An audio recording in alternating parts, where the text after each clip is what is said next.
Hey friends, here we are back with our class notes format. This is class notes number 5, November 2021, on a Tuesday night. So, after a thorough warm-up with about 30 minutes of hip mobility and strength work, we moved into further practice of the snake smooth body palm, just as we did in the previous weeks. We are now in week 6 of this kind of practice, and we will slowly but surely change it and move into the next palm change, the dragon palm. But for now, we still stick with the snake smooth body palm in this class and focus on not only the movement, but also one of the most important ideas for applications inside the snake smooth body palm, the takedowns.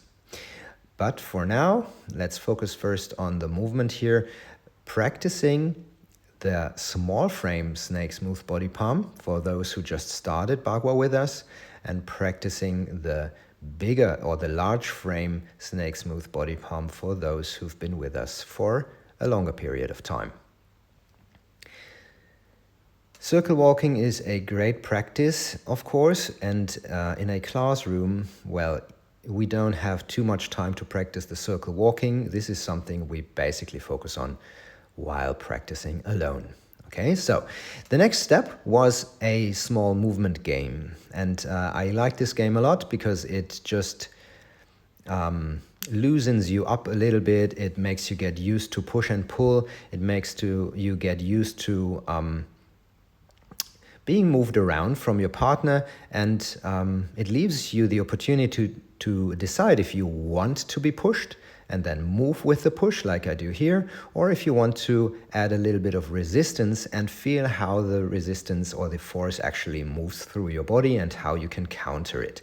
So you're allowed to grab and pull at everything you can find, fingers, wrists, the elbows, the shoulders, the neck, the head.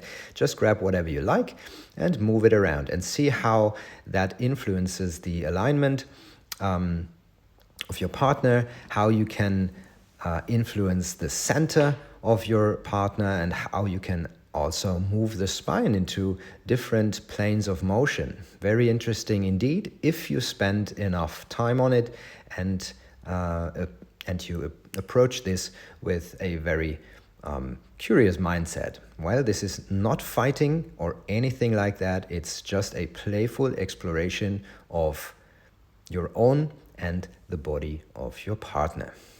So, very nice warm-up. I like it a lot, and we will dive much deeper into this kind of playful exploration in the upcoming weeks. So this is what we did after the circle walking, getting used to our partner and also getting used to being pushed and pulled around, trying to stay as relaxed as possible. I recommend to do this for about 5 to 10 minutes. And then we moved into the actual applications. First of all, I went back into a position we've talked about in the previous weeks, the clinch position. And since a couple of my students here didn't follow the lessons or didn't attend classes, I had to review shortly the basic alignment in the clinch position, where you have one underhook, one overhook, grabbing the triceps just slightly above the elbow, and pinching your elbow down. The important point here, which I was focusing on, is the alignment of shoulder and hip line. So you always want to face your opponent straight forward and not turn your upper body sideways, so that your opponent or your partner might just push you over because there's an empty space behind you and it's very simple to make you fall. So within a clinch position, you always want to align yourself towards the front. You want to keep shoulder and hip lines straight and parallel to each other, so that whatever your partner does, pushing forwards, pushing sideways, you will have a strong enough alignment and structure to hold up against the pressure. Okay, and this was a very important note here. Don't turn your upper body in order to push, because then you leave a very nice opportunity for your partner to simply throw you towards your back. Okay, keep your shoulders square, orient or align straight towards your partner, so you can stay strong in the clinch position. Okay, and from here we went back into reviewing the most simple takedown from this position, the knee tap. And we did it before, so my point was not, apart from just reviewing the movement, was to make sure that people understand that this cannot be like a move that you initiate. So it's not that I am pushing upward with my arm, or in this case, she pushing upward from her arm, against my resistance. No, it's, you need to wait for that. You need to wait for the opportunity where you can sense, where you can feel that your partner is lifting the shoulder, where you can feel the gap, where you can feel that your partner loses or gives up her or his own structure through lifting or relaxing the shoulder. This is the only opportunity where you can move to the knee tap without being in danger for yourself. Never break your own structure on purpose, right? So only use the opportunity. Your partner lifts your shoulders, well then, move to the knee tap. So we went back to the snake smooth body palm applications, and very important here, this time we used the idea of the snake smooth body palm into 3 different directions. So the first one is I will pull my partner and throw her towards my back. In order to do so, I use my hand to pull her forearm and attach or pin it to my chest.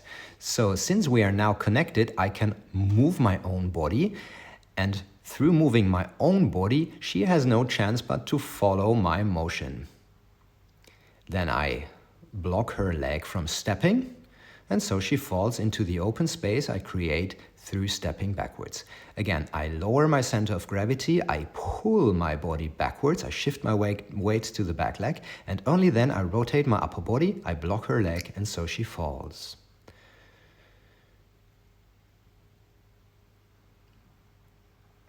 The second variation of the snake throw, after pulling my opponent towards my back, is that I push my opponent towards my front.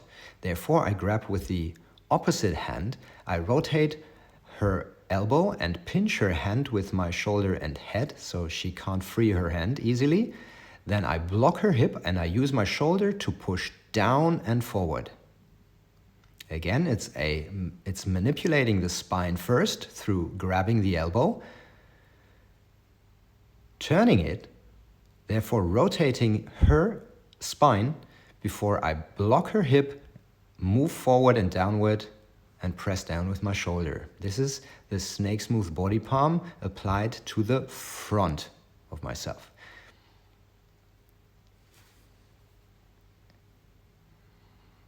Grabbing the elbow, manipulating the spine, blocking the hip, and stepping forward.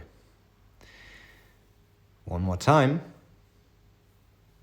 Stepping back and turning, blocking the knee.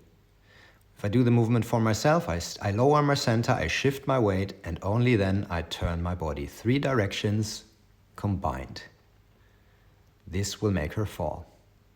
The next one, number 2, moving forward. I manipulate her spine again through rotating her elbow inwards. I block her hip, I use my shoulder to push against her shoulder, and I move forward and down.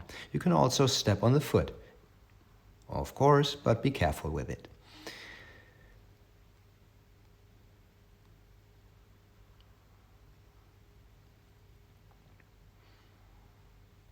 Now the next motion moves sideways.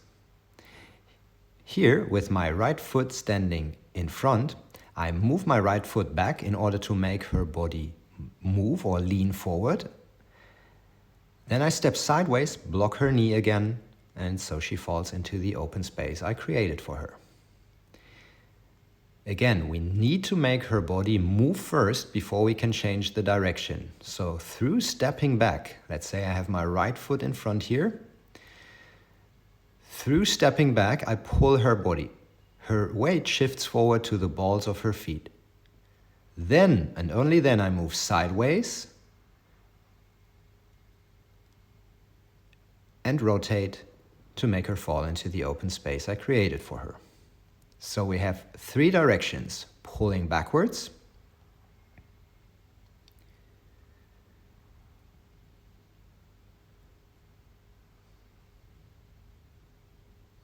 pushing forward and down,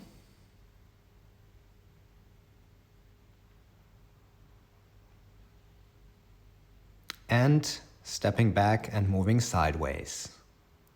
All the same basic principle, all the same ideas, all connected to the snake smooth body palm.